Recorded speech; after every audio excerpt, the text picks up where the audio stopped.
one of the signs that we have a tight grasp on our kingdom here on this earth is that we become jealous of others. The Ten Commandments calls it coveting, that we look around and we see what other people have and we so want it that we will do whatever it takes to get it. Paul calls it jealousy. He tells the Corinthian church that they are living in jealousy. It is a sign of their immaturity and it is a sign of their sinful desire. Look, we had this play out in our household this morning. One child put on some pants. They were in his clothes bin.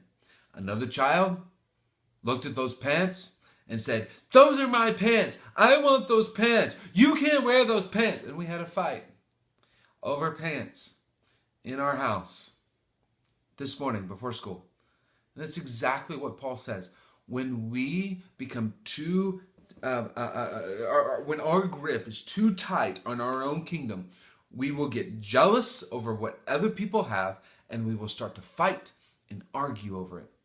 He says it's immaturity. And look, nobody's exempt from this.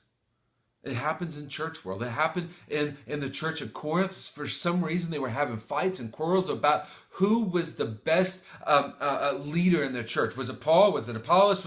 And they had these jealousy fights over who was the best leader. And Paul said, it doesn't matter. We all have our own role. I came in, I planted the seed.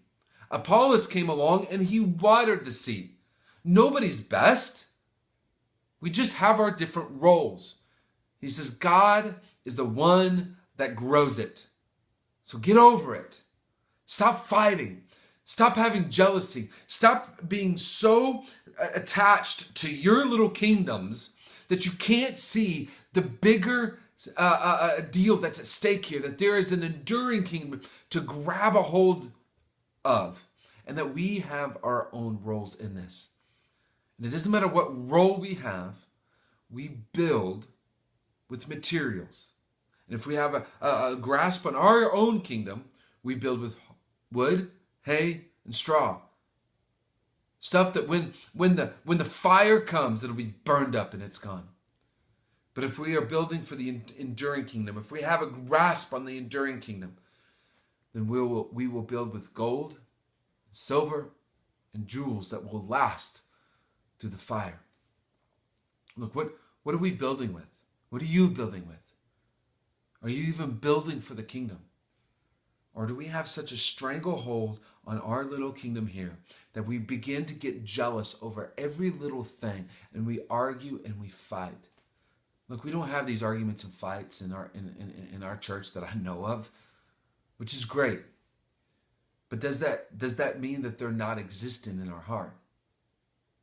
Let go of the kingdom on this earth to build and grasp a hold of the enduring kingdom, because that is the only one that matters.